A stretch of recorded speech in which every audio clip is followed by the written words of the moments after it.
Hi అండి, అందరికీ welcome to our channel. ఎలా ఉన్నారంతా? నేనైతే బాగున్నాను. మీరు కూడా బాగుండాలని మనస్ఫూర్తిగా కోరుకుంటున్నాను.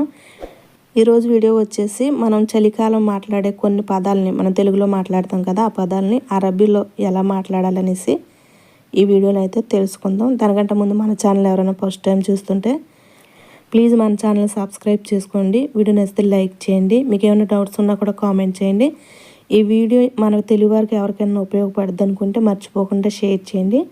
ఇప్పుడైతే ఈ వీడియో లేట్ చేయకుండా స్టార్ట్ చేసేద్దాం. ఫస్ట్ వచ్చేసి ఈరోజు చలి ఎక్కువగా ఉంది. దీని అరబీలో ఇలియోమ్ ఫీ భారత్ వాజుద్ లేదా ఇలియోమ్ ఫీ వాజుద్ భారత్ ఇలా కూడా అనొచ్చు. ఇలియోమ్ అంటే ఈరోజు, ఫీ ఉంది, ఫీ భారత్ చలిగా ఉంది, వాజుద్ అంటే ఎక్కువగా లేదా ఎక్కువ. ఇలియోమ్ ఫీ భారత్ వాజుద్ ఈరోజు చలి ఎక్కువగా ఉంది. అదే ఏ రోజు చలి తక్కువగా ఉందని చెప్పాలంటే ఈ వాజుద్ అనే చోట షువయ్ అని యాడ్ చేసుకుని సరిపోద్ది. ఇలియోమ్ ఫీ షువయ్ భారత్, ఇలియోమ్ ఫీ షువయ్ భారత్ అంటే ఈరోజు చలి తక్కువగా ఉందని. ఇలియోమ్ మాఫీ భారత్ అంటే ఈరోజు చలి లేదు, ఈరోజు చలి లేదని చెప్పడానికి ఇలియోమ్ మాఫీ భారత్, ఇలియోమ్ మాఫీ భారత్. అలాగే ఇలియోమ్ షువయ్ భారత్, ఇలియోమ్ షువయ్ భారత్ అంటే ఈరోజు చలి తక్కువగా ఉంది అనేసి అర్థం. అలాగే పోయిన సంవత్సరం చలి ఎక్కువగా ఉందంటాం కదా, దీన్ని అరబీలో గబుల్ సనా ఫీ వాజుద్ భారత్, గబుల్ సనా వాజుద్ భారత్ ఇలా కూడా అనొచ్చు అనమాట. గబుల్ సనా అంటే మొన్న సంవత్సరం లేదా పోయిన సంవత్సరం అంటాం మనం తెలుగులో. దీన్ని గబుల్ సనా, గబుల్ సనా అంటే పోయిన సంవత్సరం లేక మొన్న సంవత్సరం. ఫీ వాజుద్ భారత్ లేదా వాజుద్ భారత్ అంటే చలి ఎక్కువగా ఉంది. గబుల్ సనా ఫీ వాజుద్ భారత్ పోయిన సంవత్సరం చలి ఎక్కువ. గబుల్ సనా వాజుద్ మాఫీ భారత్, గబుల్ సనా వాజుద్ మాఫీ భారత్ అంటే పోయిన సంవత్సరం చలి ఎక్కువగా లేదు అని చెప్పొచ్చు అనమాట. తర్వాత ఈ సంవత్సరం చలి ఎక్కువ, ఈ సంవత్సరం చలి ఎక్కువ అని చెప్పాలంటే అరబీలో హద సనా వాజుద్ భారత్, హద సనా వాజుద్ భారత్, హద కులు సనా వాజుద్ భారత్ అంటే ఈ సంవత్సరం మొత్తం చలి ఎక్కువగా ఉంటుందనేసి అర్థం. హద సనా కుల్లు అంటే మొత్తం, ఈ సంవత్సరం మొత్తం లేదా అంతా, ఈ సంవత్సరం అంతా లేదా ఈ సంవత్సరం మొత్తం అనే దాన్ని హదసన కుల్లు, హదసన కుల్లు వాజుద్ భారత్ ఈ సంవత్సరం మొత్తం ఎక్కువ చలి అనేసి అనమాట. అలాగే హదసన మాఫీ భారత్, హదసన మాఫీ భారత్ ఈ సంవత్సరం చలి లేదు, ఈ సంవత్సరం చలి లేదని చెప్పడానికి హదసన మాఫీ భారత్ ఇలా చెప్పొచ్చు. హదసన వాజుద్ భారత్ అంటే ఈ సంవత్సరం చలి ఎక్కువగా ఉందని, హాదసన మాఫీ భారత్ అంటే ఈ సంవత్సరం చలి లేదు అని అర్థం. అలానే బయట చలిగా ఉంది, బయట చలిగా ఉంది దీని అరబీలో బర్ర ఫీ భారత్ లేదంటే బర్ర భారత్, బర్ర భారత్ ఇలా కూడా చెప్పొచ్చు. బర్ర ఫీ భారత్ లేదా బర్ర భారత్ అంటే బయట చలిగా ఉందనేసి అర్థం. లోపల చలి లేదు, దాఖల్ మాఫీ భారత్, దాఖల్ మాఫీ భారత్ లోపల చలి లేదు. లోపల చలిగా ఉందని చెప్పాలంటే దాఖల్ ఫీ భారత్, దాఖల్ భారత్ ఇలా కూడా చెప్పొచ్చు. ఇంట్లో చలిగా ఉంది లేదా ఇంటి లోపల చలిగా ఉందని చెప్పాలంటే దాఖల్ బేత్ ఫీ భారత్ అంటే లోపల, ఇంటి లోపల అనే దాన్ని దాఖల్ బేత్, దాఖల్ బేత్ ఫీ భారత్ ఇంట్లో చలిగా ఉంది. దాఖల్ బేత్ మాఫీ భారత్ అంటే లోపల, ఇంటి లోపల చలిగా లేదు అనేసి అర్థం. దాఖల్ అంటే లోపల అనే దాన్ని దాఖల్ అంటారు. బేత్ అంటే ఇంటిని, హౌస్ని బేత్ అంటారు. ఇక్కడ ఈ రెండు పదాలను కలిపి మాట్లాడమంటే దాఖల్ బేత్ ఇంటి లోపల లేదా ఇంట్లో అని అర్థం వస్తుంది.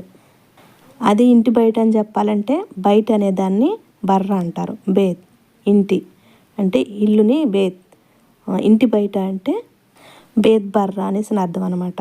ఈ రెండు పదాలు అలాగా కలిపి మాట్లాడితే ఒకటి, విడిగా మాట్లాడితే ఒక అర్థం వస్తుంది. అలాగే చలిని, చలి అని చెప్తాం కదా మనం, చలిని వచ్చేసి అరబీలో బారిద్, బారిద్ లేదా బర్త్, బర్త్ బారిద్ అంటారనమాట అంటే చలి అని అర్థం. నెక్స్ట్ మనం ఎవరినైనా చలిగా లేదా నీకు అని అడుగుతాం.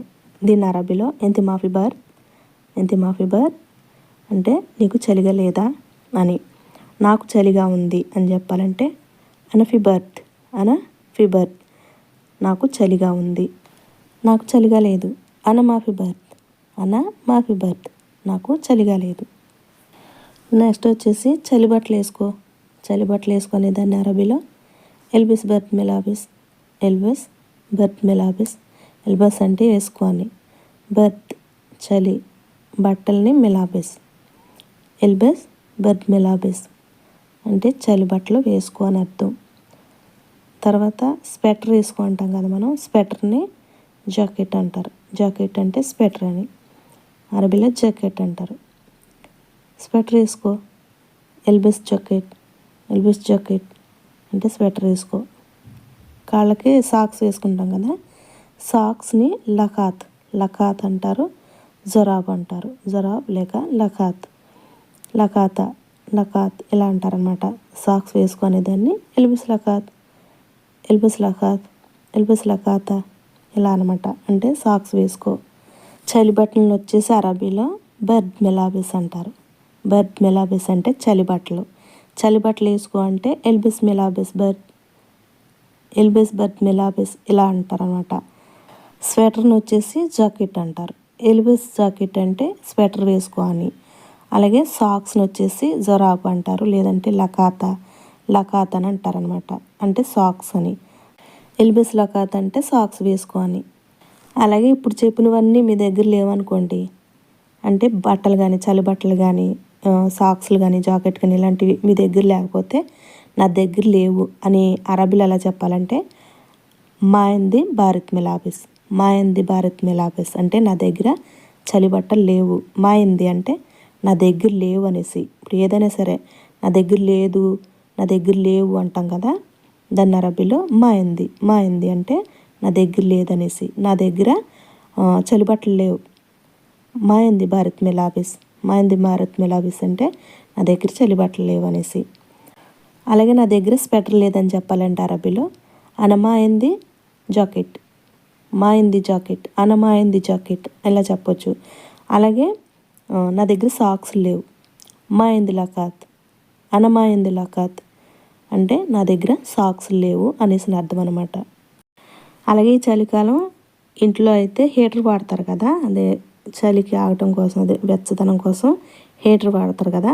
హీటర్ని వచ్చేసి అరబీలో దఫాయ్, దఫాయ్ అంటారు లేదా దఫాయా, దఫాయ్ లేదా దఫాయ్ అంటారు. అంటే హీటర్ అని అర్థం. అలాగే హీటర్ ఆన్ చేయని చెప్పాలంటే అరబీలో ఫిచ్ అల్ దఫాయ్, ఫిచ్ దఫాయ్ అని కూడా అంటారు. ఫిచ్ దఫాయ్ అంటారు, ఫిచ్ అల్ దఫాయ్ అంటారు అనమాట. అలాగే ఈ హీటర్ని ఆఫ్ చేయని చెప్పాలంటే సక్కర్, సక్కర్ అల్ దఫాయ్, సిక్కి అల్ దఫాయ్ లేదా తఫ్ఫీ అంటారు. తఫ్ఫీ అన్న, సిక్కి అన్న, సక్కర్ అన్న ఆఫ్ చేసేదాన్ని. మనం ఏదైనా స్విచ్ కానీ ఏదైనా ఆఫ్ చేసేదాన్ని ఆఫ్ చేయంటారు కదా, దాన్ని సక్కర్ లేక సిక్కి, తఫ్ఫీ అంటారనమాట. తఫ్ఫీ. ఇదిగోండి ఇక్కడ చూస్తున్నారు కదా, దీన్ని మనం హీటర్ అంటాం. దీన్ని ఇంగ్లీష్లో హీటర్ అంటారు. అదే అరబీలో అయితే దఫాయ్ లేదా దఫాయా అంటే హీటర్ అని. హీటర్ని అరబీలో దఫాయ్ అంటారనమాట. కొంతమంది తెలియదు కదా, అందుకు ఫోటో పెట్టి చూపిస్తున్నాను అనమాట. దీన్ని దఫాయ్ అంటారు. అలాగే ఇప్పుడు ఫుడ్ విషయానికి వస్తే భోజనం చల్లగా ఉంది, దీన్ని అరబీలో అకిల్ఫీ భారత్, అకిల్ఫీ భారత్. భోజనాన్ని అఖిల్ అంటారు. అకిల్ఫీ భారత్ అంటే భోజనం చల్లగా ఉందనేసి.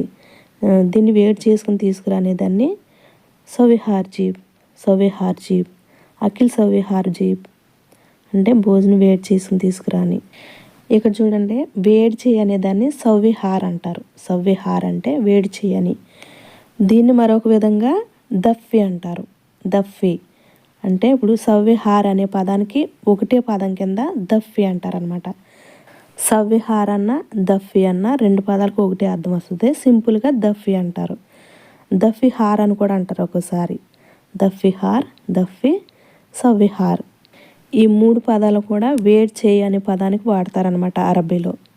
అలాగే అన్నం వేడి చేయమని చెప్పాలంటే దఫీ ఏష్, దఫీ ఏష్ అంటే అన్నం వేడి చేయమని. అన్నాన్ని, రైస్ని ఏష్ అంటారనమాట.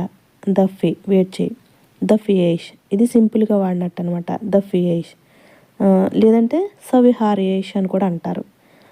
అలాగే కూర వేడి చేయి అనేదాన్ని దఫీ మరక్, సింపుల్గా దఫీ మరాక్ అంటారు. మరాక్ అంటే కూర అని, వేడి చేయి దఫీ, దఫీ మరాక్ అంటే కూర వేడి చేయి. దీన్ని సవి మరక్ హార్ అని కూడా అంటారు. సవి మరక్ హార్ అన్న, దఫీ మరక్ హార్ అన్న దఫీ మరాక్ అన్న, 3 విధాలుగా అన్నా కూడా కూర వేడి చేయనేసి అని అర్థం. 3 రకాలుగా అంటారు ఏదైనా ఒక పదార్థాన్ని వేడి చేయమన్నప్పుడు. అలాగే లై దఫీ, లై దఫీ అంటే వేడి చేయకు, వేడి చేయకు లై దఫీ. అలాగే వేడి చేయొద్దు, వేడి చేయ అవసరం లేదని చెప్పాలంటే మై బిదఫీ, మై బిదఫీ వేడి చేయొద్దు అనేసి అర్థం. అలాగే ఒక టీ కానీ పాలు కానీ చల్లగా అయిపోయింది లేదా చల్లగా ఉందని చెప్పాలంటే చాయ్ బారిత్, చాయ్ బారిత్ అంటే టీ చల్లగా ఉంది, టీని చాయ్ అంటారు అరబీలో. చాయ్, చాయ్ బారిత్ టీ చల్లగా ఉంది అనేసి అర్థం. అలాగే పాలు, పాలను వచ్చేసి హలీబ్ అంటారు. హలీబ్ అంటే పాలు, పాలు చల్లగా ఉన్నాయని చెప్పాలంటే హలీబ్ బారిత్, హలీబ్ బారిత్ పాలు చల్లగా ఉన్నాయి అనేసి అర్థం. ఇప్పుడు టీని కానీ పాలు కానీ చల్లగా ఉన్నాయి వేడి చేసుకుని తీసుకురామని చెప్పాలంటే సవిహార్ హలీబ్, సవిహార్ హలీబ్ అంటే పాలు వేడి చేసుకుని తీసుకురాని, సవిహార్ హలీబ్. సవిహార్ చాయ్, సవిహార్ చాయ్ అంటే టీ వేడి చేసుకుని తీసుకురాని. ఇక్కడ తినే వాటికైతే దఫీ అని వాడతారు, తాగే వాటినైతే సవిహార్ అని మాత్రమే అంటారనమాట. ఇక్కడ దఫీ అనే పదాన్ని వాడరు. తినే వాటికైతే, తినే పదార్థాలకైతే దఫీ అని వాడతారు, తాగే వాటికి దఫీ అని వాడరు అనమాట, సవిహార్ అంటారు. ఓకే అండి, వీడియో అర్థమైంది అనుకుంటున్నాను. మీకు ఇంకేమైనా అర్థం కాకపోతే నాకు కామెంట్ చేయండి, నేను రిప్లై ఇస్తాను. అలాగే వీడియో నచ్చితే లైక్ చేయండి, షేర్ చేయండి. మన ఛానల్ ఎవరైనా ఇంకా సబ్స్క్రైబ్ చేసుకోకపోతే ప్లీజ్ ఛానల్ సబ్స్క్రైబ్ చేసుకోండి. మరో మంచి వీడియోతో మళ్ళీ కలుద్దాం.